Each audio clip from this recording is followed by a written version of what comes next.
Hello Isaiah loves, എല്ലാവരും സുഖമായിട്ടിരിക്കുന്നതെന്ന് ഞാൻ വിശ്വസിക്കുന്നു. ഇന്ന് ഞാനിവിടെ വന്നിരിക്കുന്ന ഒരു അടിപൊളി ചെറുപയർ കറിയുടെ റെസിപ്പി ആയിട്ടാണ്. ഇത് മതി കേട്ടോ, നമുക്ക് ചോറ് ഇഷ്ടം പോലെ വയറ് നിറച്ച് കഴിക്കാൻ.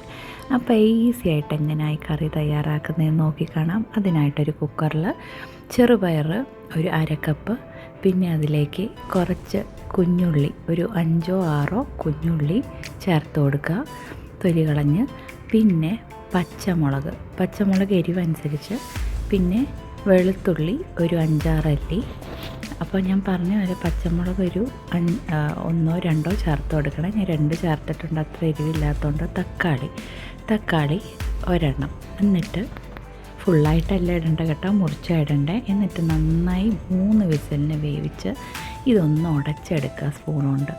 അപ്പോൾ ഇതിവിടെ ഇരിക്കട്ടെ. ഇനി താളിക്കേണ്ട കാര്യമുള്ളൂ. എണ്ണ ചൂടാക്കുക, സ്വല്പം ചെറിയ ജീരകം, പിന്നെ കുറച്ച് വെളുത്തുള്ളി, കുറച്ച് കുഞ്ഞുള്ളി എടുത്തരിഞ്ഞ് കറിവേപ്പിലയിട്ട് ഇത് ഒന്ന് താളിച്ചെടുക്കുക. പിന്നെ ഇതിലേക്ക് നമ്മുടെ വറ്റൽ മുളക്, അതായത് ഡ്രൈ റെഡ് ചില്ലിയും കൂടെ ചേർത്ത് കൊടുക്കുക.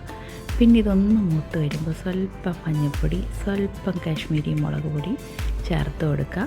എന്നിട്ട് ഈ ഒരു അരപ്പ് ഇതിലേക്ക് ചേർത്ത് കൊടുക്കുക. ആവശ്യത്തിന് ഉപ്പോടെ ചേർത്ത് കൊടുക്കുക.